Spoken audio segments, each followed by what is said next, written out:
Hi, welcome to class. This class is all about a subject called locker hooking, which is an old form of needle art that was popular back in 1920 to 1940. It was popular in Great Britain and America.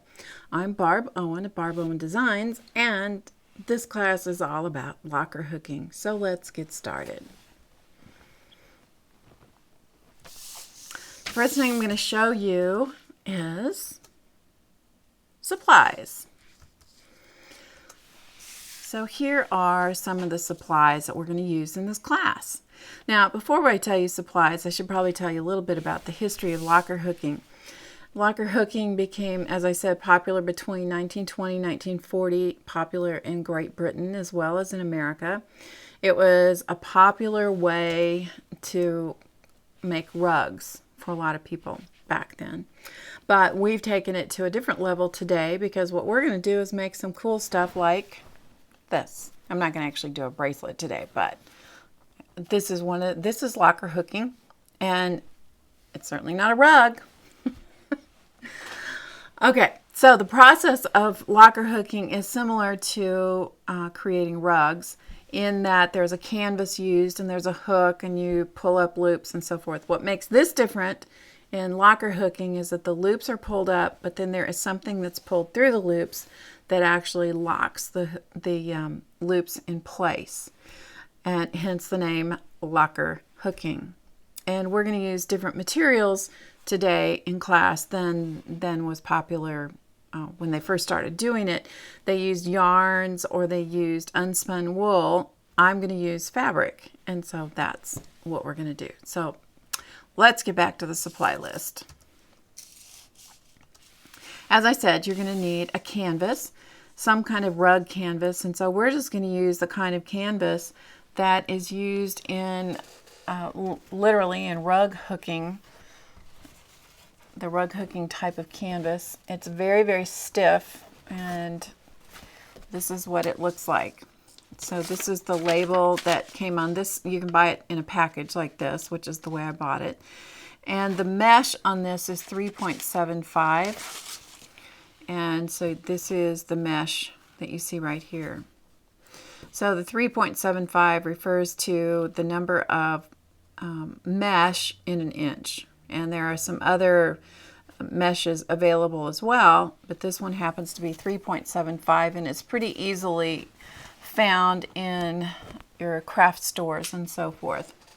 You're also going to need a locker hook, and it comes in a package like this. That is the name of this particular, or the manufacturer of this particular locker hook. So you'll find it in a package like this, and this is what the locker hook actually looks like. Looks like a cross between a tapestry needle and a crochet hook, and that's kind of what it is. But there really isn't any substitute for it. You really have to have this particular item in order to be able to do this process. So it's a crochet hook on one end, and a needle has a needle eye on the other end. So you need a locker hook. You also need several different pairs of scissors. So I'm going to use a good pair of fabric scissors. So this is just it's not the standard, it's not an 8-inch shear, it's about a 6-inch shear. You could use a scissor also. You want something that is going to be a scissor for cutting that canvas. You don't want to use your good dressmaking scissors or shears for cutting that canvas. That canvas is pretty tough stuff. So I would use a pair of craft scissors to do that. Also, you'll need a little trim scissor. So several pairs of scissors will be on our list of supplies. You also need a tapestry needle. And I have quite a few different tapestry needles in different sizes. And what makes a tapestry needle is it's blunt, has a blunt point. So I'm probably going to use this great big one. This is a pretty mamba jamba kind of needle because it's got a big eye and lets me thread the fabric through it. And then I'm probably going to use another one as well later on in the process that's a little smaller. So a couple of sizes of tapestry needles, although this one would be fine just by itself. You just have to have one where the eye is big enough to be able to get the strip of fabric through it. So we're going to use tapestry needle. Then of course you're going to need some fabric. So here are the fabrics that I'm going to be working with. These are called batiks. And a batik fabric, if you go into some of your nicer fabric stores or your nicer quilt stores, you'll find these batik fabrics. They always have this look about them as though there was a wax process done to resist the dye and so forth, because that is exactly the process that used to be done to create batik fabrics. These are all manufactured now, and they have been able to mimic the hand batik look quite nicely, but with repeatable colors and fabrics. So you're going to need some fabric to do this. I recommend the batik fabrics because they are known for their high thread count, which means that there's many, many threads within a square inch. So they're tightly woven, they're small, very strong thread count. And that becomes particularly important for the one such as this fabric, this dark, it's kind of a black to gray tone fabric. It becomes very important for using in this fabric, which is actually the locker hooking material. And the reason it's important is because it has to be a very strong fabric. And some traditional locker hooking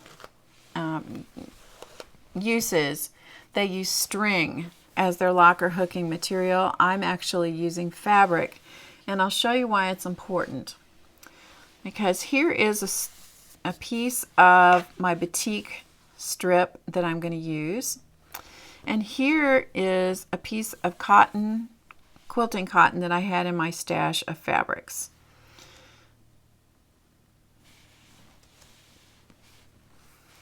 So here is my quilting cotton that I had, just a regular quilting cotton, and here is my batik.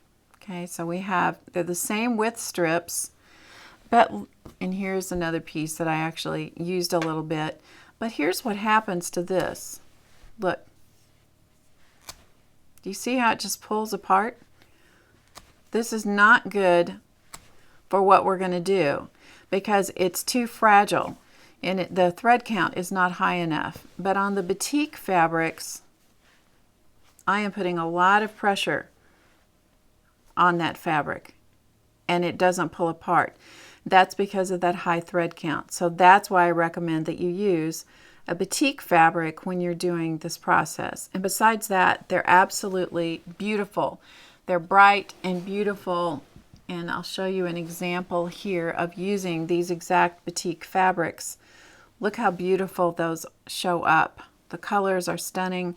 Now you can get batiks in all different color variations. I just happened to pick ones that were very nice and bright. But this is an example of locker hooking, and so we're going to get started with that in just a second. Some of the other supplies that you're going to want to round out your supplies is, I would recommend that you have a little bit of tacky glue on hand. This is just the original tacky glue. I keep it standing upright in a can like this. I just put it in a can so that the glue always stays down on the tip. That is just a good little thing to have. A can to put your glue in. That way you don't have to wait for it to run down on the tip. You're not doing this. You're not squeezing and carrying on. It's all down there ready for you. And then I would suggest that you have some little clips or clamps like this.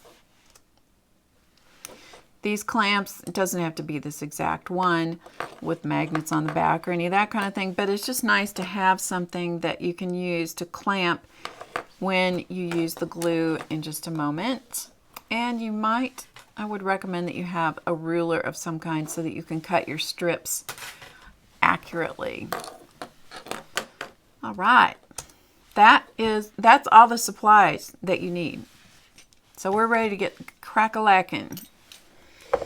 So the first thing you're going to do is you're going to take your mesh, which is the rug hooking canvas that I showed you a moment ago, and we're going to take this. This has a little sample started on it.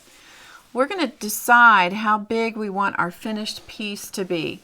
So for example, if we want this piece to be, let me measure it because I don't remember what size I used here. This is about 5.5 by 4.5. And so let's say that was what I decided I wanted, 4.5 by 5.5. So I would count my mesh squares and figure out exactly how many that was to get the finished size of the piece that I wanted. And then you need to add 2 to 4 rows of canvas beyond the finished size. So you can see where it's bent right here. That's going to be my finished size where I'm bending it. And I need 2 to 4 of those rows extending beyond that all the way around. So what I would do is decide how many rows you want, and you have to have a minimum of 2, and that's what I used here. So cut your canvas all the way around using your scissors that are, it's not going to hurt. You know, this cutting with these scissors, these are tough scissors, so I can just cut right around that. And then ideally, you want to take your tacky glue like this, and you want to spread that glue on those first 2 rows all the way around your canvas, on the first 2 rows. And then put that aside and let it completely dry. And then you can come back and you can clean up these little nubs of canvas around the edge if you want to. But you cannot cut off those little sections of canvas. Let's see if I've got, here's some on this one. See these little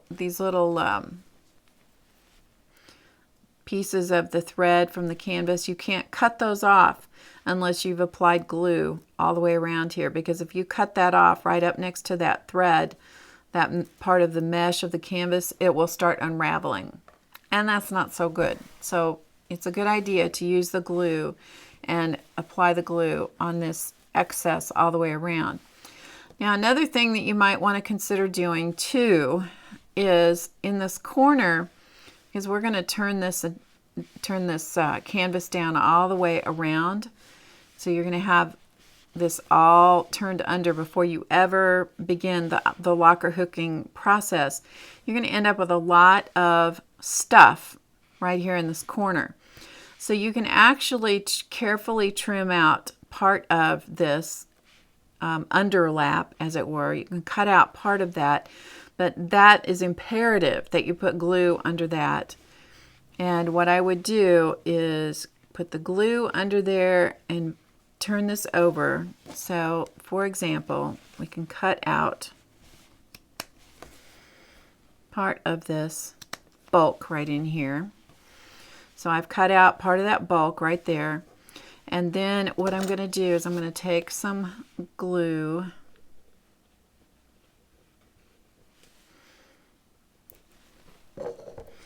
and I'm going to pull that over. And then I found that what was very helpful was to have a skewer or some kind of stick to just work into that canvas, into those holes, to kind of line the holes all up and clear out the space, because we're going to need to work into each and every one of those holes. So I kind of work that, those canvas, the pieces of the canvas, work that so that those holes are completely clear. And then that's where I add one of those little clamps and let it sit until it's completely dry. And I do that all the way around. And then you end up with a canvas that's completely prepared like this one is. So this is completely prepared, and you can see that the holes are clear on the end. This one I've turned under three rows, but each end has been trimmed out just a little bit so I don't have so much bulk in the corners, and then it's all ready to go, and it's glued and it's dry and everything's good. All right, so the canvas is prepared, and while that's drying you can get your strips ready. So this is pretty cool how you do the strips. Here is my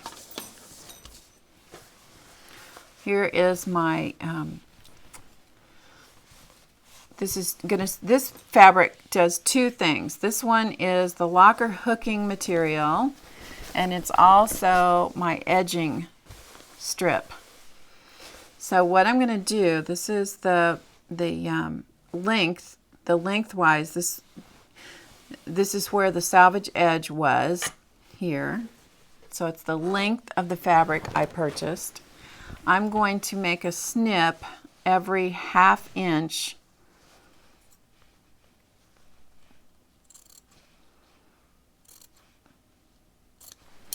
And so I just make a snip with my fabric scissors, and then I tear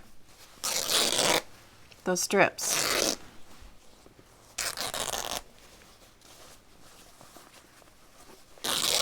All the way across, like that. And that becomes my strip. So this is my strip that I'm going to use for my locker hooking, and it's my locker hooking material and also my edging. So again, I've just torn it on those, using those 1/2 inch strips as my guide. So when I bought this fabric, on this one I bought a yard of fabric. So my yard of fabric goes from here to here. That's my yard of fabric. So this is where the selvage edge would have been, the woven edge on the fabric. This is the stronger edge of the fabric, as opposed to the crosswise is still pretty strong on a batik, but it's a good idea if you just tear along the lengthwise.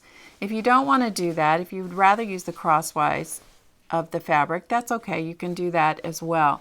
But I just prefer on this one, because this is going to take a lot of stress by doing what we're going to do. I typically do it across the lengthwise of the fabric, following that selvage edge. Then on your other fabrics, so this is my edging and my locker hooking fabric, and for the pretty part of it, I cut those strips. I start the cut at 1 inch. So of course you can measure this, or you can simply kind of eyeball it.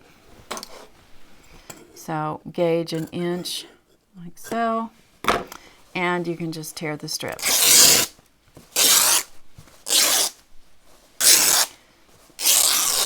Now the first strip that you tear, depending on where you buy the fabric, you may get a wonky strip, and that's just where you have to just even the fabric up, and then from there on it should tear an even 1 inch strip all the way.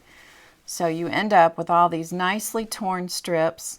Now you'll end up also having some ravelings that will be in your way, and that will kind of drive you a little crazy. Just folding the fabric up here a little bit to get it out of the way. But you'll have some thread ravelings that will come off like this. You can see those ravelings, and you just pull them off, get rid of them. But by having the torn edges rather than a cut edge, the edges are softer, and that's so much nicer when you're doing this process. Okay, so we have our strips prepared. So we have our colored pretty strips that are 1 inch wide. See, you can see all the ravelings here.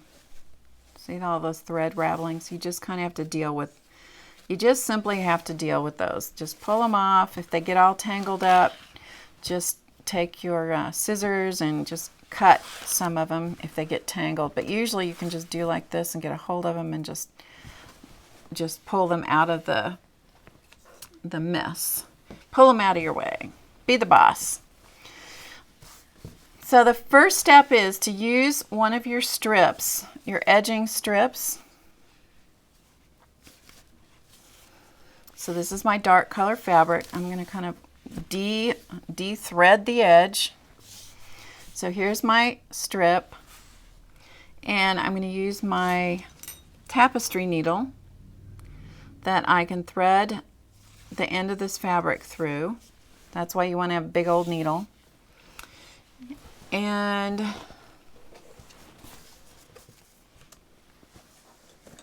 so here's my canvas, and I'm going to start about, here's my corner right here.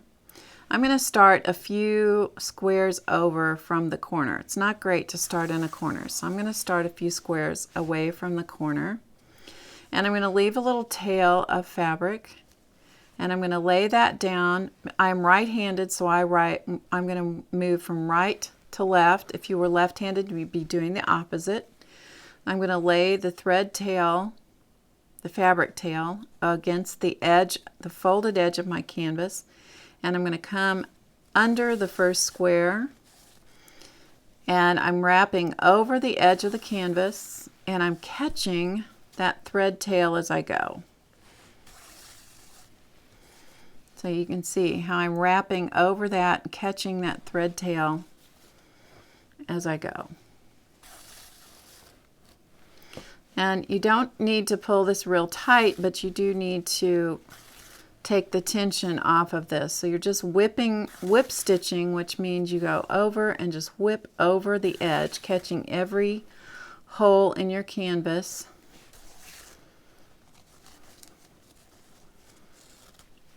And if you end up with some of the threads getting caught on things, you may have to stop and get rid of the raveling threads. And some of them that stick up like this, that doesn't matter. You can just come in and give it a haircut. That was the tail end of my little tail I was catching. And you just keep going. So just whip, stitch all the way around the outer edge. Now you don't have to use fabric to do this. You could use ribbon. One of the nice things to use to do this with is seam binding, if you can find seam binding. Often now, we used to find that all the time. I'm untwisting my fabric a little bit. We used to be able to find seam binding all the time because years ago when we were taught to sew, you use seam binding to finish hems and to finish seams, obviously, and things like that. And it's a nice, strong, lightweight fabric. And it's kind of it's a consistent width. It's about 5/8 of an inch wide. But now you don't find that in fabric stores so much, but you can find it online, and it's seam binding, and you can find it even in 100-yard rolls because lots of fiber artists use it. So that is another good thing that you can use instead of using fabric. And you can also dye it with alcohol inks or paints or Cetacolor fabric paints, or you can dye it the color that you want, which is nice. So you just buy it as a white seam binding and then dye it or color it the way you want. Now I'm at the corner where I had all that thickness, so you can see that the mesh holes are still obvious. So I'm just going to go in the holes, whipping around the edge. And when I come to the edge down here at the very corner square, I'm going to go in there, and I'm going to do it again. So I'm going to go in the corner square 2 times. That will help wrap that corner a little bit more, a little bit better. It gives you coverage in that corner. Then just turn the corner and continue. Whip stitching, wrapping the edges of the canvas all the way around. So I'm going to come over now and I'm going to find where I started already, right here. So I'm now at the end where I had done this already. So to finish this, I can just simply take my needle, and you'll have to kind of work under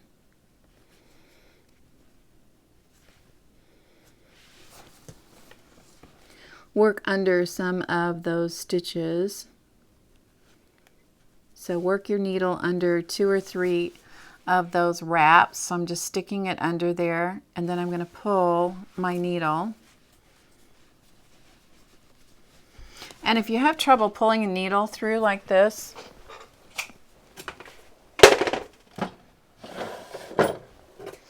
if you use a jar opener, this is just a rubber jar opener, you can wrap it around the needle like this and you can get a hold of it so you can pull it. I'll tell you another secret that works for that too is to use a balloon. So if you have it obviously has to be a balloon that's not blown up, that will work also as a gripper. And then you just kind of work the loops with your thumbnail or your fingernail just a little bit. And so there is your wrapped edge, and we've finished it off. So you'll do that all the way around your canvas. So I have all of this done on this one except this little corner over here, which I'll go back and finish later. So there is our canvas all prepared, with the exception of this one little corner. So that's the first step in this process, is you want to wrap the edge. So here's the back side of my canvas. You can still see a little bit of the extension that I turned under, the lap edge that I've turned under. So this is my top side, and now we're ready to actually get started. Now we're going to use the locker hook. So the locker hook, remember, has an eye in it. So we're going to use a fresh piece because these pieces of fabric, once they've gone in and out of the canvas a little bit, they do begin getting kind of stressed. So you don't want to use great long, hugely long pieces of fabric. In fact, I wouldn't use more than, a yard at the most for your locker hooking material. So that goes through the eye of the locker hook. Okay, so that's that. Now you're going to decide how you want to do your pattern. If you're going to do a design, if you're going to do something like this, what I actually did on this was I just made it up as I went along. Didn't make any difference to me what it was, so I just played, and you can, as you look at it different directions, you can see a different pattern or way that you like it. This is just a little coaster that you can set down and put something on top of that, you might want to protect the surface of your table from something. So you can do that, but you can make it up, or you can use kind of cross stitch or needlework patterns as reference. The simpler the better, or you can take a marker, a permanent marker, and you can draw a design on here.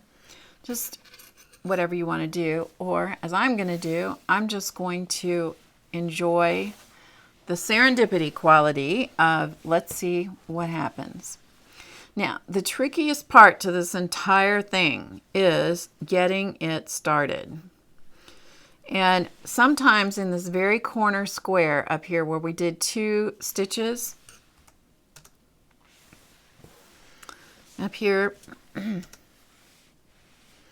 where we did 2 wraps in this corner, sometimes you can't get into that space with your hook right in here. Sometimes you can't get in there with your hook, and sometimes you can. If you can get in there and pull up a loop of your fabric, that's best.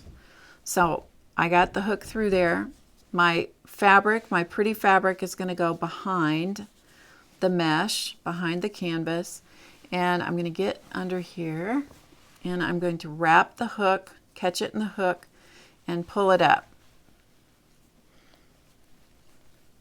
So as I said, getting it started is the most challenging part because you're starting in this corner. There we go.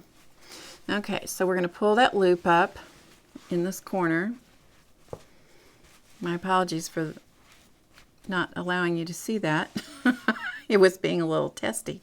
Okay, so we have a loop, and it's about 1/4 of an inch tall. The loop is about 1/4 of an inch tall. And I'm going to go in the next mesh, the next hole in the mesh, and I'm going to come down. I'm going to get a hold of the fabric, the strip, and pull it up. Now once you get past this first row,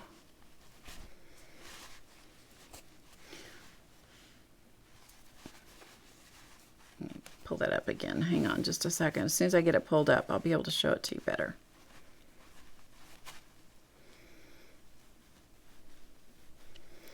Yeah, the reason it is so tight is because you're working into the square. I wonder if I could make this any harder for you to see. Could I make it any more difficult? Okay, so we've pulled it up 2 loops now. So I have 2 loops right here. The reason this is so difficult is because you're going into the mesh that already has something wrapped into it. So it doesn't have as much room for everything to get going. And so therefore it's a little tighter, and also you're just getting the whole thing started. So that's why it feels a bit awkward. But you can see I'm pulling up. Oh, I've got 3 loops on there, and my goal is to pull them up to be the same height or close to the same height. Once you get going, it becomes easy, much easier. So once we've got 4, 5, 6 loops on the hook, so I'm just grabbing it from behind and pulling it up. So you can see I've got several loops, about 6 loops on the hook. Then you're going to slide the hook all the way through. See it coming through? And I'm going to pull that locker hooking material, which happens to be the same fabric that I used to wrap the edge. That's the fabric that is through the eye of my locker hook. That's just going to come through, and that is going to fill up those loops, and it's called locking them in place. So once I've done that, and I leave a tail out here, I'm going to deal with the tail at the very end. I'm going to go back and I'm going to start pulling more fabric up.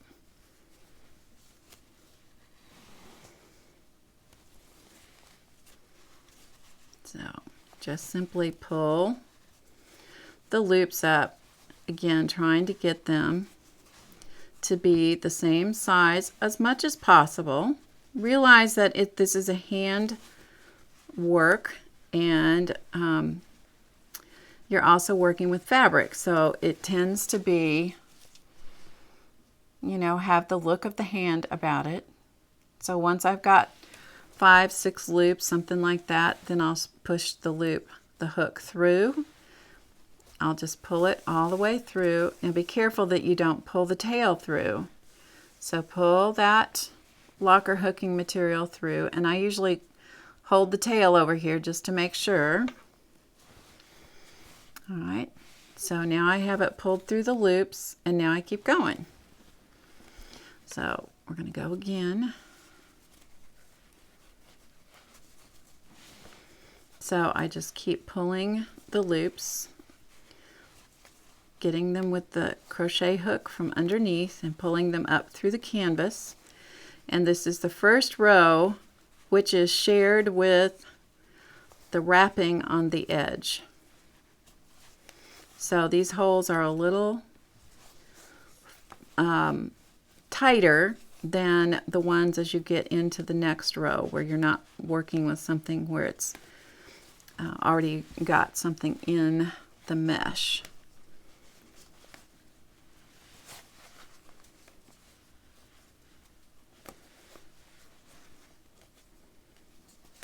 Okay, so again, I've got several loops on the hook right here, several loops on the hook, and so now you're going to pull the hook on through and pull the locker hooking material on through to fill the loops. So you begin to see the loops filling the mesh. So there's the wrapped edge, and there are the loops that are filling the same holes. Let me give you a little different view. I'm going to do this in several different views so that you can see the positioning of my hands and see how I'm working. So I'm going to turn with my back toward this camera a little bit. See if I can get a view that you can see here, a different view. So I'm going to come behind.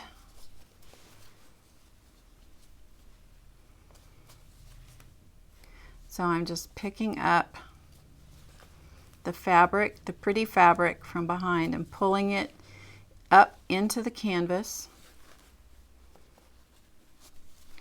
And I just work along and I get a few loops. You can do as many or as few as you want.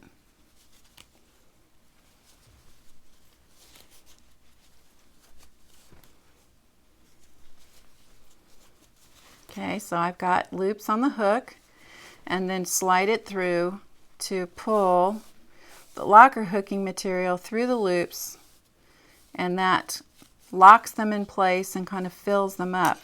Now, the traditional locker hooking done by I don't know if it was the people that invented it, but the people that certainly made it popular, they would use string or wool yarn to use as their locker hooking material to pull through the loops, and that's certainly quite fine. I just happen to like the way that the fabric does, and I prefer to use a dark colored fabric because it tends not to show or let the canvas show through as much as if you use a light colored string or a light colored yarn or a light colored fabric.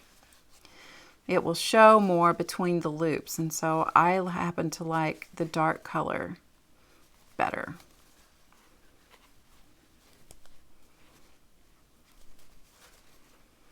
And so that's why I use that. So again, I've got a few loops on my hook, slide the hook through.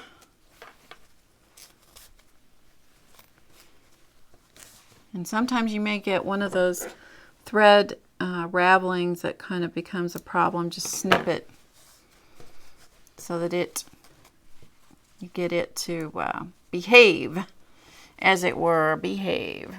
Okay, so we've got a few more loops, and we're almost at the end of this row. Now this is where it begins to get tight again, because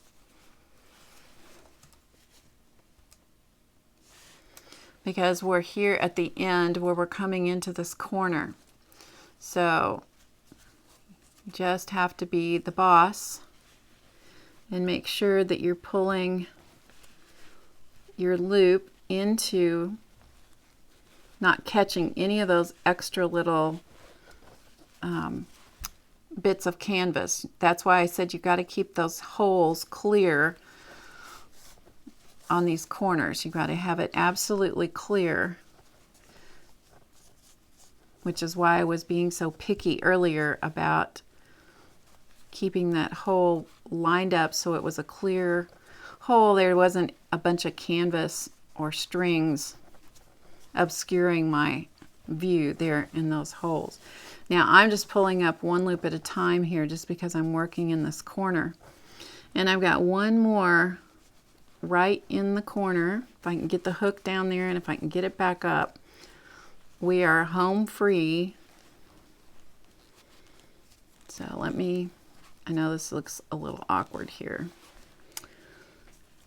and that's because it is a little awkward getting started.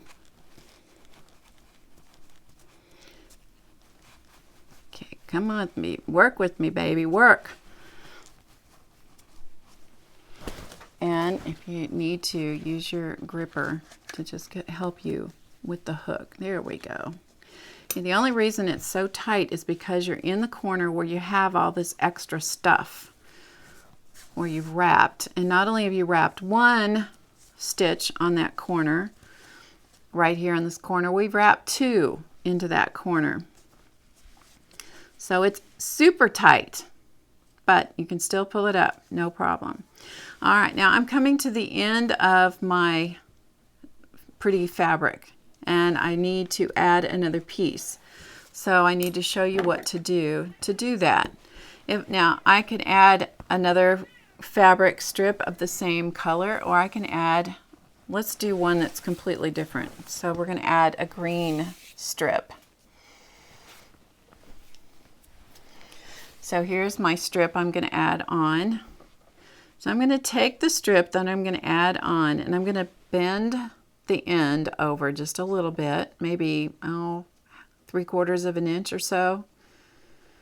I'm just going to bend that up, and I'm going to take a little snip, and it's about, I'm clipping about 3/8 of an inch from the fold into that, up toward the body of the strip. So I'm just clipping it. I'm going to do the same thing on the strip that I'm adding onto. So I'm turning under the end about 3/4 of an inch. I'm going to clip about 3/8 of an inch into the fold. So I now have a little slit. It's not at the end, it's inside. And I have also a little slit that I've made in the new strip. So take the new strip and insert it into the old strip through the hole that you clipped, the little slit you made. And in through this slit you have here, you're going to feed the whole end, pull the strip all the way through that, just like this. So I've pulled it through, okay? And then by pulling the two strips gently, now don't pull too tightly, but just gently work them down, and they will be connected together, just like so. Okay? So now you're ready. Now you've got the strips connected, you're ready to keep going. So I'm going to go into the next row, and I'm going to pull up a loop in the next row, like this, and I'm going to pull my locker hook fabric through that. Now I'm going to turn the whole thing, turn it like this. So I'm going to turn it around, and now I'm going to work down the second row. And I'm going to do the same thing. I'm going to start pulling up loops. Okay, so I have the loop on the hook. I'm going to go down in the next one. The only place this gets a little tricky at all is where you have the splice, where you've spliced on the new color. Just don't pull the spliced area up to the top of your canvas. And it's pretty easy to leave it on the back side.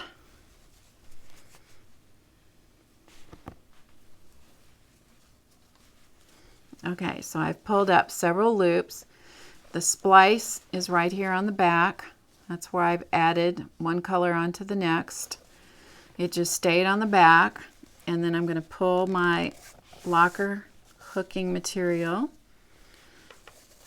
and of course I wound it up in the new strip, so you just kind of untangle yourself. Okay, pull the locker hooking material through to lock the loops in place, and so that's what we have. And just keep going. So pull up loops,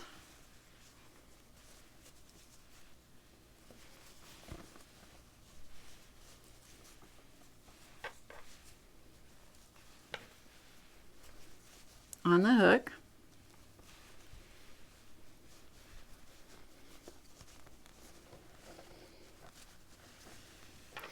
and as I said, I don't know how many times, probably 40 times so far. You get 5 or 6 loops on your hook, pull it up.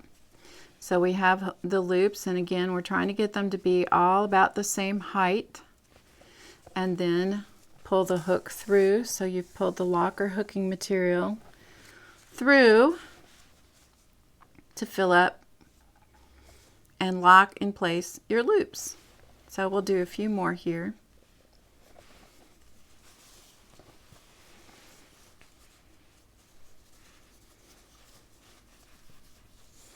The hardest part of this entire thing is getting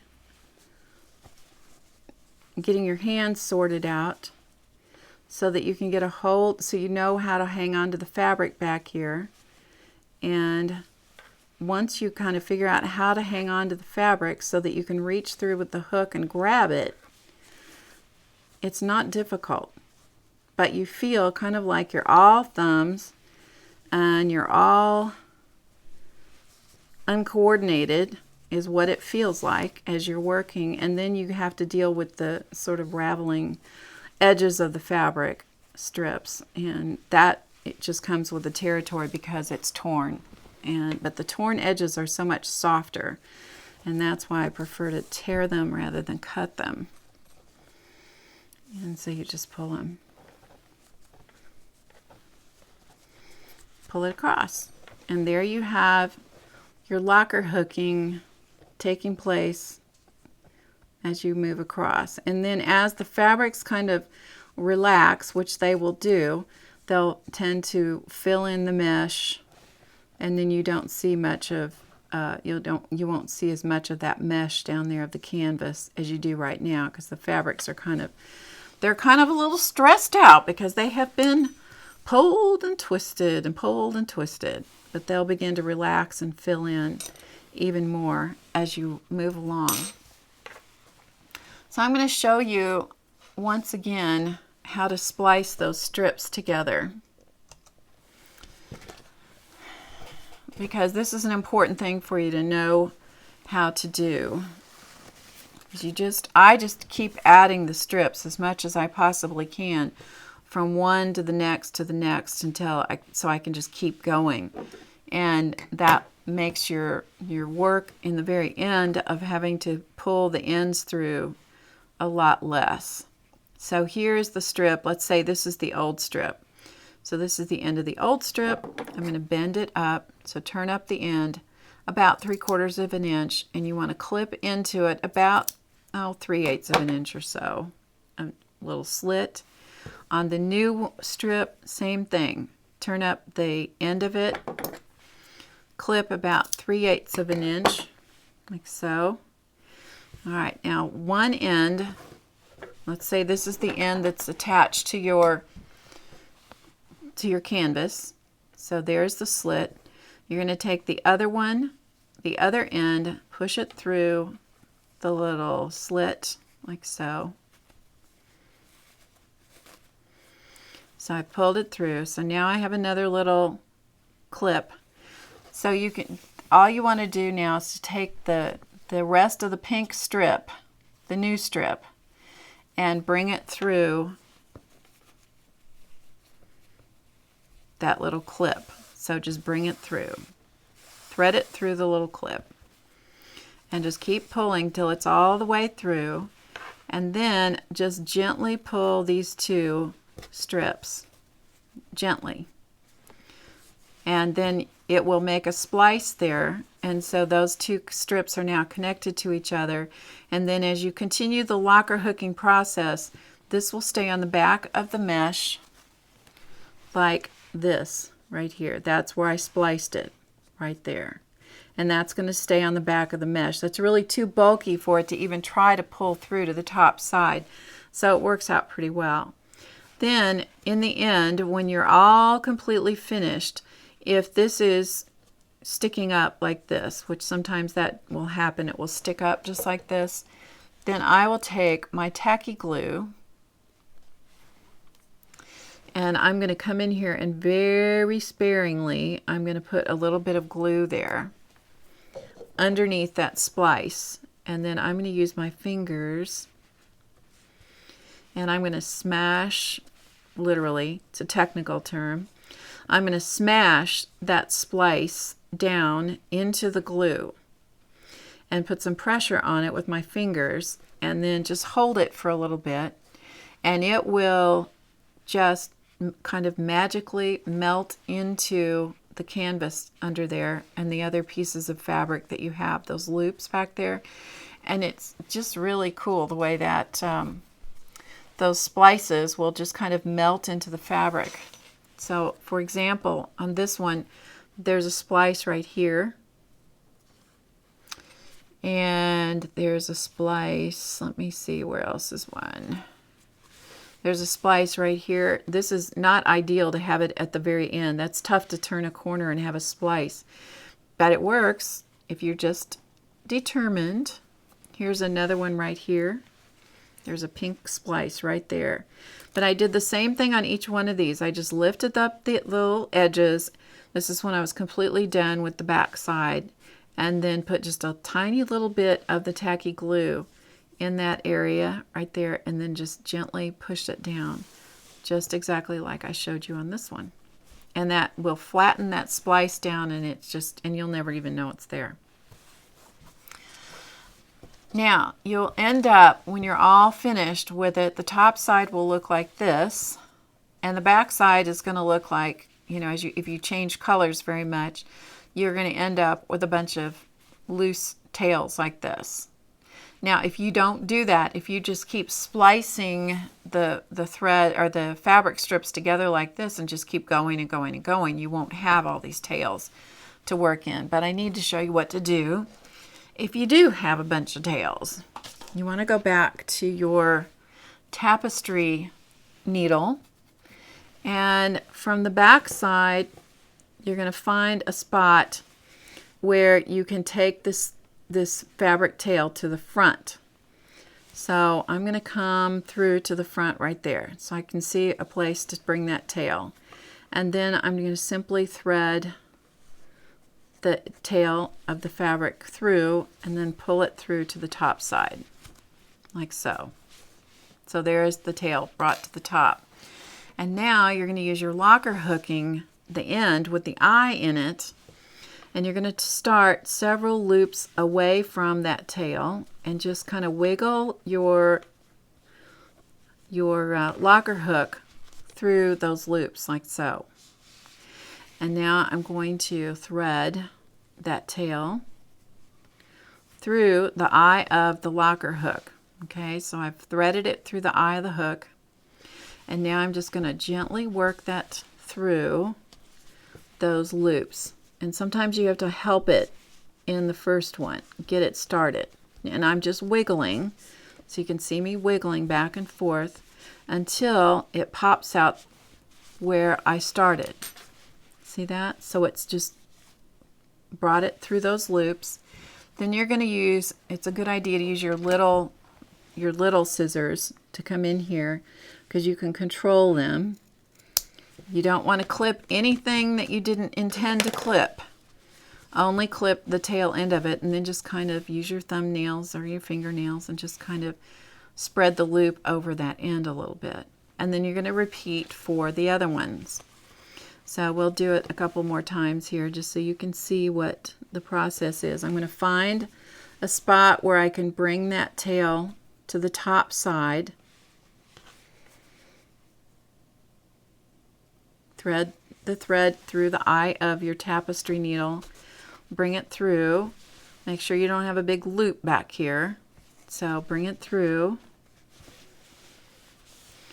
Then I'm going to use my switch to my locker hook, and I'm going to start several loops away from where that end is, just working into them.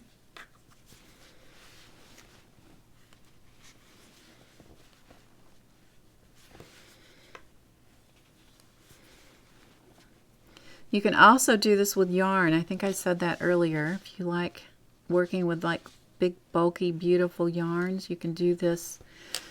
Instead of using fabric, you can use pretty yarns to do locker hooking with. Okay, so I'm through several loops. Take the end of your fabric, put it through the eye, like so, and then you're going to gently twist back and forth. The first one, that's closest to the eye of the locker hook is the toughest one to get it through. Once you get through that, it will pull on through. So just gently wiggle it with your finger, with your hand, until it pops through. And then use your little scissors to clip off the tail. Make sure you're only clipping the tail and nothing else. And then it's all worked back into the loops. And then from the back side, you can see that that's neatened that completely up right in there. So the same thing will happen with this blue tail. I'll do the same thing with that. And then these two orange tails, I'll do the very same thing. Pull them to the top with the tapestry needle and then pull them through some of the loops of that same color. And I try to always work it under the same color so that it just blends in. If you tried to take the orange color under this green, you probably would see it. So I would work it only under the orange one. Let's see, what else do I need to show you? Oh, and if you're splicing, if you have to splice your locker hooking fabric, which is the narrow strip, you can do it exactly the same way as you do it with the wider strips. So let me show you that. You need to sort out two strips with no or minimal ravels to work with here so you can see. So here's one end, and here's another one.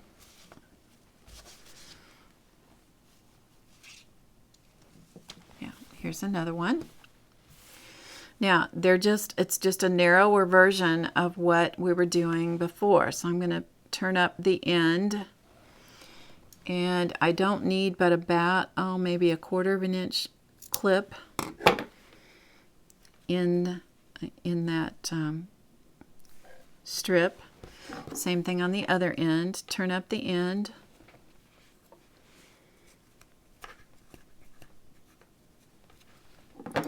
And clip into the folded end in the fold, like so. Put one through the other. So one end through the other one. And the new one, the one that you've slipped through, you want to take its other end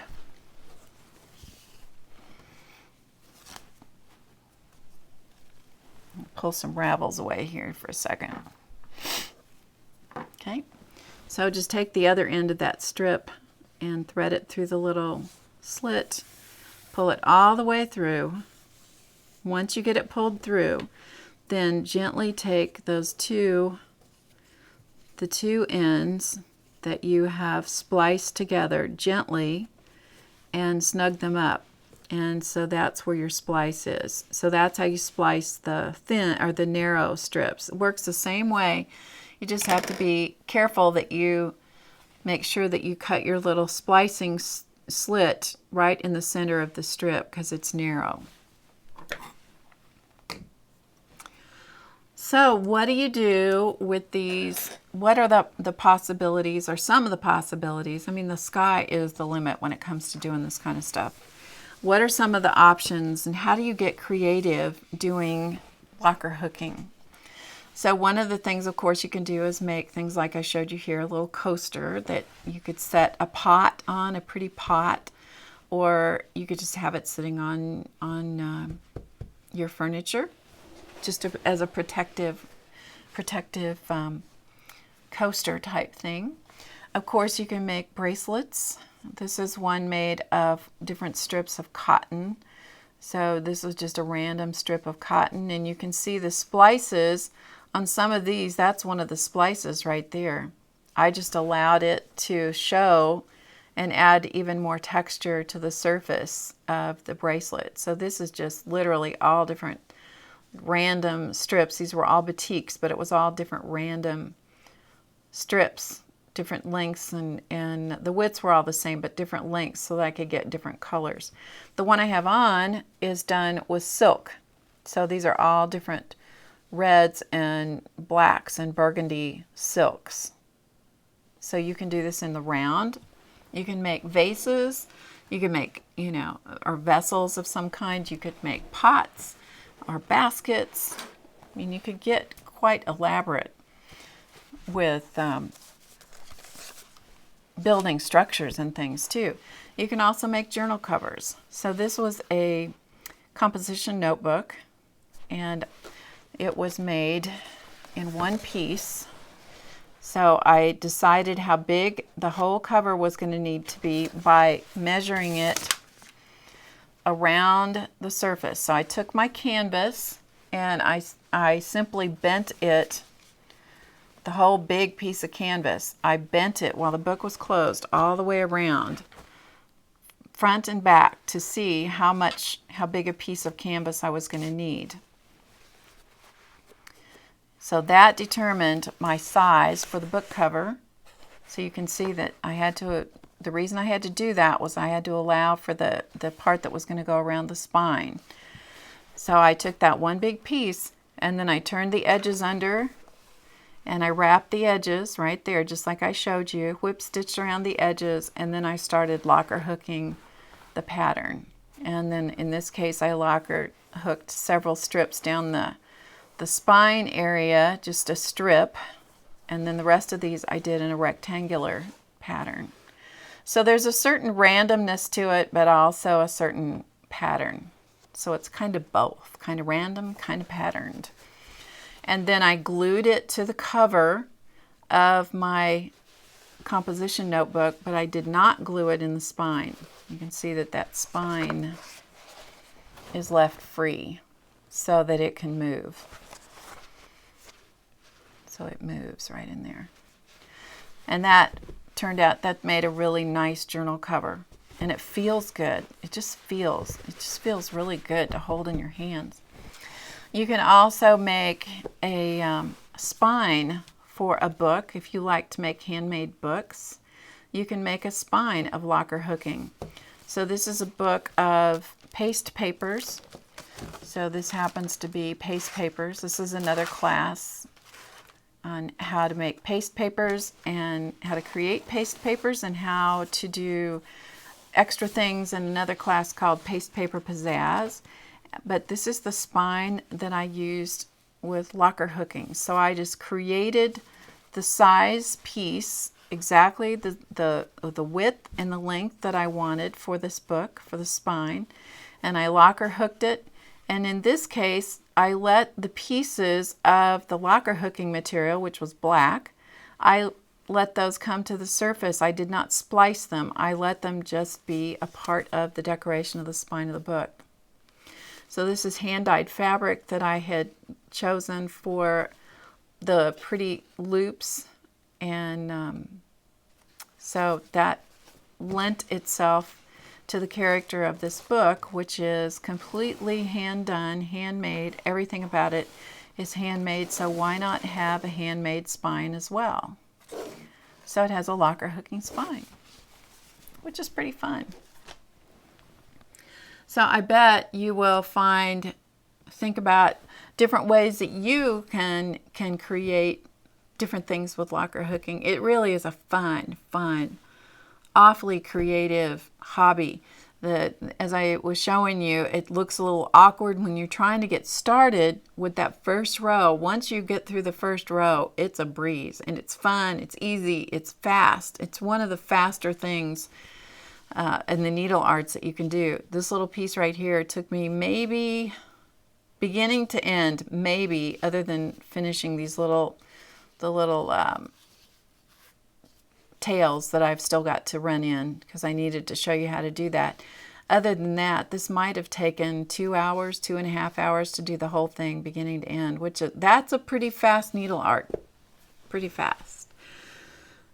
So there you go. That's locker hooking. So go get yourself a locker hook, which doesn't cost very much. It's an inexpensive piece of equipment. Find yourself a locker hook, some rug hooking canvas, and some fabric, and get going and see what you can come up with. So don't forget, the class notes are beside the videos. If you have any questions, you can email me.